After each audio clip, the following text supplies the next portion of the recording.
કોઈ પણ સંખ્યાનો વર્ગ કરવાની આપણે શોર્ટકટ રીત જોઈએ. અહીંયા મેં 2 નંબર લીધા છે. અહીંયા 23 અને 99, બરાબર. તો સૌથી પહેલાં આપણે 23નો વર્ગ કરવાનો રીત જોઈએ, એ રીતે આપણે એને વર્ગ કરી શકીશું. 23નો જો આપણે વર્ગ કરવો હોય તો સૌથી પહેલાં તો આ જો 2 અને આ 1 3, આ રકમનો આપણે શું કરીએ, 2નો પહેલાં તો વર્ગ આપણે જોઈએ તો શું થાય 4, 3નો વર્ગ મૂકી દેવાનો એટલે કે 9. હવે 9 જે છે એક સિંગલ ડિજિટ આવ્યું, તેની આગળ આપણે મૂકી દીધું 0 એટલે કે 0. પછી વત્તામાં શું થશે, 2 જને ડિજિટ જે છે, 2 નંબર જે છે 2 × 3, અને આપણે વર્ગ કરવાનો છે એટલે આપણે ગુણાકાર કરીશું 2 વડે, એટલે 3 દુ 6 દુ 12. હવે આ જે 12 આવ્યા એ આપણે કઈ રીતે મૂકીશું, એકમના અંક નીચે નહીં મૂકીએ, દશકના અંકથી શરૂઆત કરીશું, એટલે 2 અહીંયા અને પછી આગળ 1.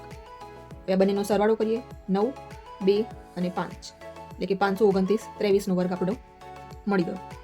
હવે બીજી રકમ જોઈએ, 99નો વર્ગ કરવાની. તો સૌથી પહેલાં તો 9 બંનેનો એ જ લઈ લઈએ, વર્ગ 9 9 81. હવે અહીંયા 9 9 81. હવે અહીંયા આપણે આગળ 0 મૂકવાની જરૂર નથી, 2 ડિજિટ આપણને મળી ગઈ. વત્તા આપણે શું કરીશું, બંને સંખ્યાનો ગુણાકાર ગુણ્યા 2 એટલે કે 9 9 81 ગુણ્યા 2 એટલે કે 162. એકમના અંક નીચેથી ચાલુ નહીં કરી આપણે મૂકવાનું, ત્યાંથી મૂકીશું દશકથી, એટલે 8 નીચે 2 6 અને 1 162.